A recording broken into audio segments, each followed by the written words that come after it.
കേരളത്തിൽ ജാതി സെൻസസ് നടപ്പിലാക്കി സാമൂഹ്യ നീതി ഉറപ്പാക്കണമെന്ന് AICC OBC department chairman captain Ajay Singh Yadav ആവശ്യപ്പെട്ടു. കേരള പ്രദേശ് OBC ഡിപ്പാർട്ട്മെന്റ് സംസ്ഥാന കമ്മിറ്റി നടത്തിയ ഭരണഘടനാ സംരക്ഷണ സമ്മേളനം ഉദ്ഘാടനം ചെയ്ത് സംസാരിക്കുകയായിരുന്നു അദ്ദേഹം. രാജ്യത്ത് അർഹതപ്പെട്ട ജനവിഭാഗങ്ങൾക്ക് അർഹതയുള്ള ആനുകൂല്യം ലഭിക്കാൻ കോൺഗ്രസ് പ്രസ്ഥാനം ശക്തമായി പോരാടും. രാജ്യത്ത് ഭരണഘടനയെ തകർക്കുന്ന രീതിയിലുള്ള പ്രവർത്തനം സംഘപരിവാർ നേതൃത്വം നൽകുന്ന സർക്കാരുകൾ നടത്തുമ്പോൾ അതിനെതിരെ പ്രതിരോധം സൃഷ്ടിക്കാൻ കോൺഗ്രസിന് മാത്രമേ കഴിയൂ. ഭരണഘടനാ സ്ഥാപനങ്ങളെ രാഷ്ട്രീയ ലാഭത്തിനു വേണ്ടി ഉപയോഗിക്കുന്ന BJP സർക്കാർ രാജ്യത്ത് അപമാനമാണ്. ഭരണഘടനാ ശില്പികളെ പോലും അപമാനിക്കുന്ന മന്ത്രിമാരെയും നേതാക്കളെയും നിലയ്ക്ക് നിർത്തണമെന്നും അദ്ദേഹം ആവശ്യപ്പെട്ടു. Money bags, ED, CBI, income tax. So there is oppression by the present government.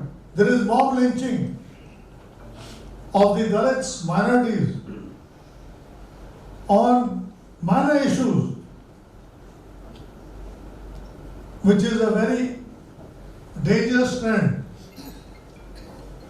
in the present scenario.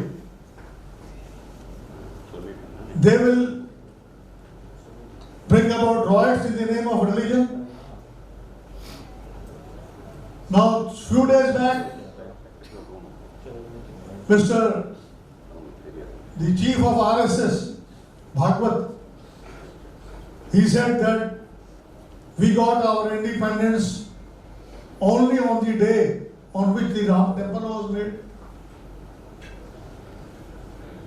This is an insult to the so many freedom fighters. DCC president A. Thankappan മുഖ്യപ്രഭാഷണം നടത്തി. KPCC OBC department chairman Sumesh Achuthan അധ്യക്ഷനായി. Sita Vijayan, Satheesh Vimalan, Rajendrababu, Rajesh Sahadevan, Marvel Antony, Jithesh Balram, Dennis ഡേകോസ്റ്റ, Vijayan Thonippadam, ഷെനാജി, Sasi Pottayil, Pratheesh Madhavan, Ratheesh Puthussery എന്നിവർ സംസാരിച്ചു.